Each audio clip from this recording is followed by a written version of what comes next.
Kumusta kayo? Welcome sa ating talakayan. Alam nyo, may isang salita lang na pag-uusapan natin ngayon. Pero grabe, ito yung nasa sentro ng isang malaking kontrobersya tungkol sa national budget. Yan ang salitang allocable. At susuriin natin yan base sa analysis ng Morning Coffee Thoughts. Siyempre, kung bago ka pa lang dito, huwag kalimutang mag-subscribe ha. So ito na nga yung salita, allocable. Ulitin natin ha, allocable. Dahil lang sa salitang yan, may isang dating senador na nagsabing ang 2025 national budget daw natin ay corrupt to the core. Ang tindi, di ba? So alamin natin kung bakit niya nasabi yun. So paano nga ba nangyari na isang salita lang naging sentro ng ganito kalaking gulo? At, teka, bakit parang pamilyar? Bakit kapag naririnig to, parang bumabalik yung alaala ng isa sa mga pinakamalaking iskandalo sa kasaysayan natin? Okay, simulan natin dito sa mabigat na statement na to mula kay dating Senador Ping Lacson. Grabe, yung corrupt to the core, hindi yan biro ha. Yan palang alam mo nang seryosong-seryoso ang isyung to. Kaya ito yung tanong na kailangan nating sagutin. Ano ba talaga itong allocable fund? At bakit parang ito na yung bagong pinagmumulan ng away pagdating sa pera ng bayan? Well, ayon sa mga kritiko, ang ugat daw ng buong problema, yung mismong proseso ng pagbabudget, binaliktad. Ha? Paano yon? Tara, tingnan natin. So ito yung simpleng definition niya. Isipin niyo to, may pera nang nakapark, okay? Nakatabi na. Pero wala pang plano, wala pang specific na proyekto kung saan ba ito gagamitin. Parang inuna mo yung kariton bago yung kabayo. Paano aandar yon, di ba? Dito, kitang-kita yung pagkakaiba. Sa tamang paraan, dapat 'di ba, alamin muna natin yung kailangan, tapos plano, saka pa lang yung pondo. Pero sa allocable way, baliktad. Una yung pera, nakapark na diyan.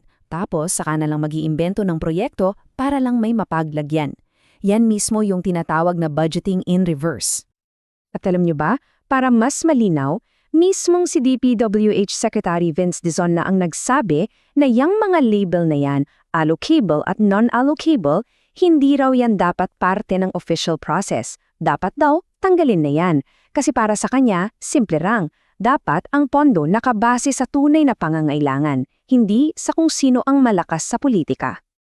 Okay, dito na tayo papasok sa mas mabigat na bahagi. Kasi bakit nga ba kapag naririnig natin yung sistemang yan, parang may nagbabalik na alaala, yung PDAF o mas kilala bilang Pork Barrel Scandal. Familiar, no? Tingnan nyo, sa papel, magkaiba sila ng pangalan. Yung PDAF, unconstitutional na yan.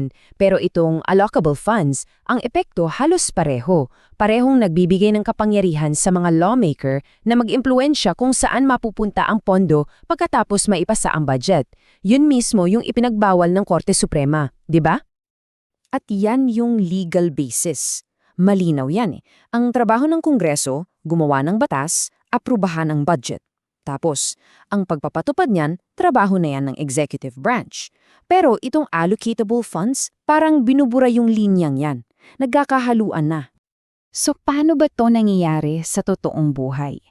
Tingnan natin yung isang testimonya na nagpaliwanag kung paano daw ginagamit yung sistema para sa korupsyon.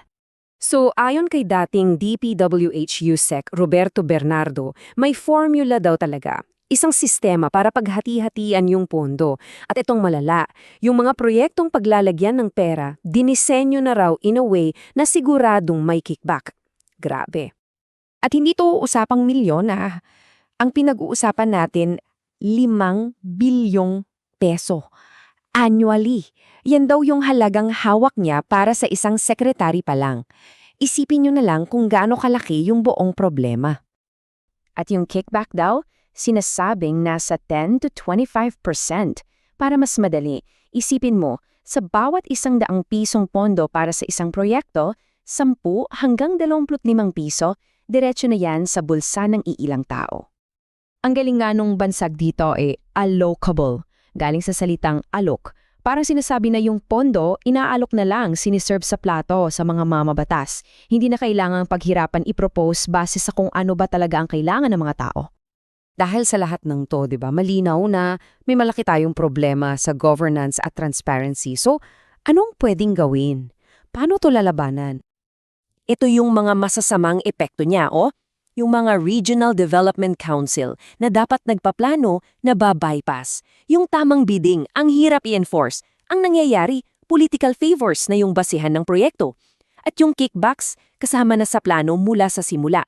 At pag nakakakita ka ng mga proyektong pare-parehong presyo, nako, amoy ghost project yan.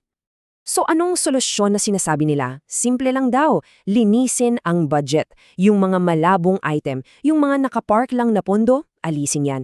At yung pera, ilipat sa mga totoong proyekto na kailangan ng bansa. Edukasyon, kalusugan, matinong infrastructure. Yung mga bagay na vetted at kasama talaga sa development plan. At ito na siguro ang pinakamalakas na summary ng lahat. Isang quote na nagsasabing, "Hindi nawala ang pork barrel, nagpalit lang ito ng damit." Grabe no? Kasi isipin mo, kahit iba ang pangalan, kung pareho pa rin yung sistema at pareho ta rin ang resulta, korupsyon at patronage, may pinagkaiba pa ba talaga? Kaya iiwan namin kayo sa tanong na to. Kapag yung budget process, ang tanong ay hindi na ano ang kailangan ng mga tao, kundi naging paano natin paghahatian itong pera, diba't yun mismo ang kaluluwa, yun yung mismong sistema ng pork barrel? Ayan, maraming salamat sa pagsama nyo sa paghimay natin sa isyong to na base sa analysis ng Morning Coffee Thoughts. Kung sa tingin nyo ay may natutunan kayo, sana ma-share nyo rin sa iba para mas marami ang makaalam. At syempre, huwag kalimutang mag-subscribe para lagi kayong updated sa mga susunod nating talakayan. Hanggang sa muli, ingat!